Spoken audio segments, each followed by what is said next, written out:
UP PCS mains को पहली बार में ही अगर आपको निकालना, पहली बार में ही एसडीएम डीएसपी पीसीएस बनना, सिलेक्ट होना है, तो ये 5 चीजें जो मैं बताने जा रहा हूं, इनको इग्नोर मत कर देना जीवन में कभी भी।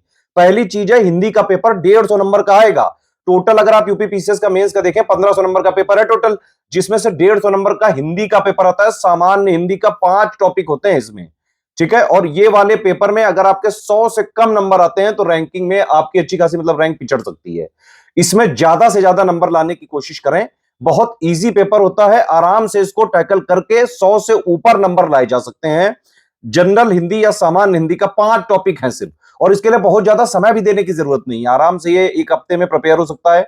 हमारा स्टडी फॉर सिविल सर्विसेज का पेड ग्रुप भी चल रहा है बाकायदा, उसमें selection material, recorded videos, previous year question की एनालिसिस। देखिए प्रीवियस ईयर क्वेश्चन आप लगा लीजिए, इसमें करीबन 10 साल के, अगर आप 10 साल का पेपर लगा लें, सिलेबस के जो सिलेक्शन मटेरियल है स्टडी फॉर सिविल सर्विसेज का वो पढ़ लें, और लगातार जो हम प्री के बाद 10 टेस्ट सीरीज देते हैं, उसका मॉडल आंसर देते हैं, उसको आप जो है बाकायदा लिखें और सारा चेक करवा लें। पूरी हिंदी इतने से ही तैयार हो जाएगी। कैसे भी करें, हिंदी को इग्नोर करने की गलती मत करें। 100 के आसपास इसमें नंबर आने चाहिए, और इसमें आराम से 100, 105, 110 नंबर तक लाए जा सकते हैं। स्टडी फॉर सिविल सर्विसेज के हिंदी को ग्रुप को ज्वाइन करके पिछले जो है 8-9 सालों से जितने भी टॉपर बनते हैं हिंदी के, अगर आप देखें तो स्टडी फॉर सिविल सर्विसेज के इसी ग्रुप से ही निकले होते हैं। हिंदी की को जो है इग्नोर करने की गलती मत करना। अगर मान लीजिए पेड ग्रुप नहीं भी ज्वाइन कर सकते हैं तो भी कोई समस्या वाली बात नहीं है। फ्री पापा वीडियो दिया है यूपी पीसीएस मेंस का हिंदी का, स्टडी फॉर सिविल सर्विसेज के चैनल पे, उसको पढ़िए।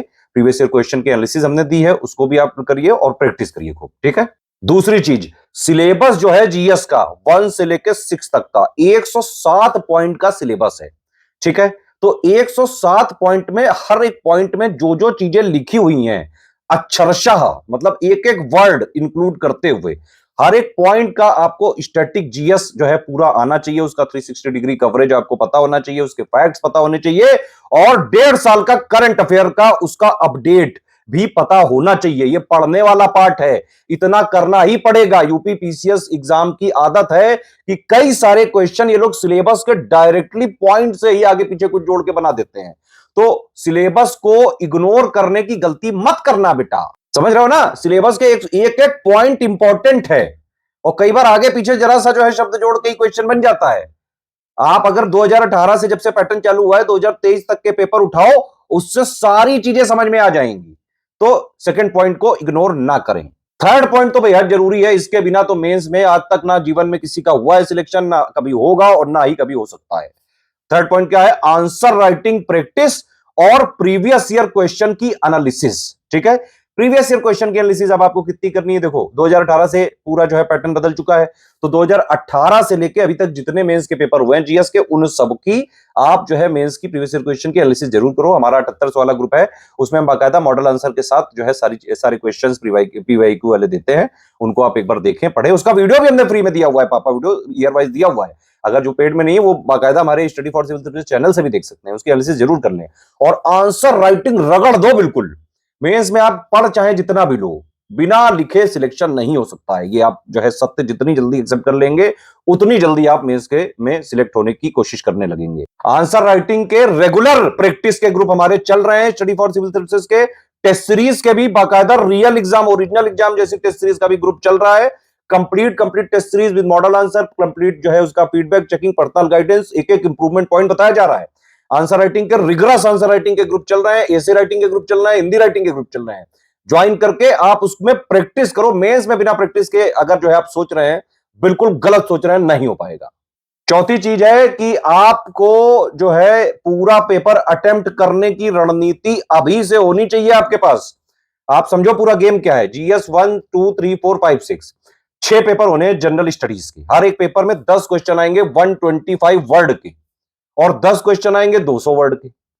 125 वर्ड वाले क्वेश्चन को करीबन आपको 7 मिनट में लिखना है, यह पता होना चाहिए आपको। 200 वर्ड वाले क्वेश्चन को आपको करीबन 10 मिनट में लिखना है, यह पता होना चाहिए। और यह पता ही नहीं होना चाहिए, बल्कि इसमें आपने प्रैक्टिस भी की हुई होनी चाहिए, नहीं तो नहीं लिख पाओगे आप एग्जाम में, ठीक है। आप ये समझिए कि हर एक जीएस के पेपर में आपके पास 3 घंटे हैं मोटे मोटे, ठीक है। 5 मिनट आप जो है इन्विजिलेटर वगैरह जो साइन वगैरह करने होते हैं, रजिस्टर वगैरह में करना होता है, उन सब के लिए वेस्ट हो जाते हैं, उनको निकाल लो। एक मोटा मोटा आपके पास अनुमान है 170 मिनट 175 मिनट आपको लिखने के लिए मिलेंगे। शब्द कितने लिखने हैं? शब्द लिखने हैं 10 इंटू 125 और 10 इंटू 200, 3250 वर्ड लिखने हैं गुरु। इतना आसान नहीं है। इसीलिए 125 वर्ड वाले क्वेश्चन की प्रैक्टिस 7 मिनट में ही करें। 7 मिनट में उस पूरे क्वेश्चन का समझ के सार कि भाई इसमें पूछा क्या जा रहा है, क्योंकि कई सारे टाइप के क्वेश्चन होते हैं। किसी में एनालिटिकल लिखा होता है, मतलब किसी में एनालाइज लिखा होता है, किसी में कमेंट लिखा होता है, किसी में क्रिटिकली एनालाइज लिखा होता है, किसी में इलुसिडेट लिख देते हैं, किसी में इलेबरेट लिख देते हैं। तो ये बाकायदा क्वेश्चन की डिमांड को समझ के to the point answer within word limit, within time limit कैसे लिखें, ये आपको सिर्फ प्रैक्टिस करने से ही आ सकता है। ठीक है, 3250 वर्ड हैं। 125 वाले को 7 मिनट में और 200 वर्ड वाले को अगर 10 मिनट में नहीं लिख पाए तो पूरा पेपर अटेम्प्ट नहीं होगा। पूरा पेपर अटेम्प्ट नहीं होगा तो सिलेक्शन बहुत दूर हो सकता है फिर आपसे। और पांचवी चीज तो ऐसी है कि जिसको अगर आपने इग्नोर कर दिया तो यूपीपीएससी के किसी भी एग्जाम में सिलेक्ट होना मुश्किल क्या नामुमकिन हो सकता है। वो क्या चीज है? वो है Study for Civil Services. Study for Civil Services को इग्नोर करने की गलती कोई भी यूपीपीएससी का स्टूडेंट ना करे। हमारे फ्री इनिशिएटिव भी मेंस के लिए भी चल रहे हैं भाई। मेंस की हमारी देखिए एक एसे की पूरी जो है एनालिसिस की प्लेलिस्ट है, हिंदी वाले पेपर की प्लेलिस्ट है, उससे हिंदी की तैयारी भी आप कर सकते हैं। मेंस की answer writing most expected question पूरे सिलेबस का निचोड़ वाले का भी जो है प्लेलिस्ट है, उसमें 400 के आसपास वीडियो दिए हुए हैं। ठीक है, और उसके अलावा हम करंट अफेयर भी देते हैं डेली वाला। जीएस 5-6 का भी हमने पूरा पढ़ाया हुआ है, पूरे सारे वीडियो फ्री कर रखे हैं। अगर आप जो है वन स्टॉप डेस्टिनेशन चाहते हैं यूपीपीसीएस मेंस की तैयारी करने के लिए, स्टडी फॉर सिविल सर्विसेज का कंप्लीट 7800 वाला ज्वाइन कर लीजिए।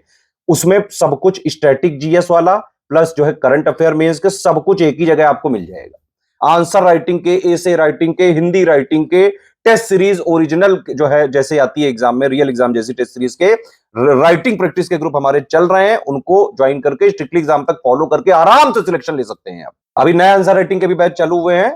कोई भी जानकारी के लिए हमारे नंबर पे कॉल करके जो है पूरी इंफॉर्मेशन लेके स्ट्रिक्टली एग्जाम तक फॉलो करके आप आराम से पीसीएस में सिलेक्ट हो सकते हैं। एक चीज मैं आपको और बताना चाहूंगा कि जब भी मेंस का एग्जाम आने वाला हो उसका करीबन अगर 25 दिन या 1 महीना बचा हो तो आप लोग ये करें कि स्टडी फॉर सिविल सर्विसेज की टेस्ट सीरीज को लेके और बाकायदा जैसा आपका एग्जाम का शेड्यूल होता है कि पहले एक सुबह वाली शिफ्ट होती है, फिर 2-3 घंटे का गैप होता है, फिर एक दोपहर वाली शिफ्ट होती है, इस तरह से आपको एग्जाम देने होते हैं। तो इसी तरह से डेली अपनी हैबिट बनाएं।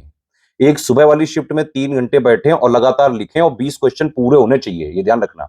3 घंटे का टाइम नहीं, आप 2.5 घंटे में इसको लिखने की कोशिश करें। ऐसे ही थोड़ी देर जो है गैप देके 2-2.5 घंटे को फिर जो है उसको लिखने बैठे उसी हार्श कंडीशन में।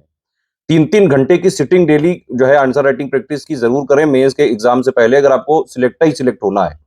आप समझ रहे हैं ना? ये देखो सिंपल बात ये है कि सिर्फ पढ़ा लिखा होना, नॉलेज होना जरूरी नहीं है। आपको वहां पे डिलीवर करना पड़ेगा। डिलीवर करोगे कैसे? हाथ से। हाथों को अगर आपने ट्रेन ना किया, हाथों को आपने इतना मजबूत ना बनाया तो लिखना बंद हो जाता है भैया हाथ। आपने मेंस लिखा होगा तो आपको पता होगा, मैंने लिखा है, मुझे पता है सारी चीजें। आपका हाथ लगातार चलते रहना चाहिए। साल भर की पढ़ाई और उतना जो है करंट अफेयर वो प्रैक्टिस वगैरह अगर आपने नहीं कर रखी है तो फिर आपको खलेगा वहां पे। मॉर्निंग वगैरह लेके जाते हैं लोग, हाथ सूज जाते हैं, लिटरली सूज जाते हैं। क्योंकि भाई 3250 वर्ड एक पेपर में पहले 3 घंटे सुबह की शिफ्ट में लिखना, फिर 2-3 घंटे के गैप के बाद फिर दोबारा लिखना, और वो भी जीएस 1 2 3 4 5 6 3 दिन ये हो गया। फिर जो है एसे वाला हिंदी वाला 1 दिन हो गया, 4 दिन लगातार। आप समझ रहे हो कि नहीं? आसान नहीं है बेटा। प्रैक्टिस कर लेना, ये एग्जाम से 1 महीने पहले अपने हाथों को ट्रेन जरूर कर लेना। अदरवाइज वहां लिख नहीं पाते हैं लोग, रोने लग जाते हैं। ये ध्यान रखो। पेपर जो है वहां पे स्पेस बहुत होता है। 125 वर्ड वाले के लिए करीबन 2 पेज होते हैं और 200 वाले के लिए भी 2.5 3.5 पेज होते हैं। तो आराम से बहुत स्पेस होता है, उसकी कोई टेंशन नहीं है। मेन बात है प्रैक्टिस करने की, वहां पे डिलीवर करने की। चलो जाओ खेलो, तैयारी करो, अपने हाथों को जरूर ट्रेंड करके ही जाना। समझ रहे हो ना? कोई और कमेंट, कोई और डाउट, कोई और जो है कुछ पूछना चाहते हैं, कमेंट करके पूछिए।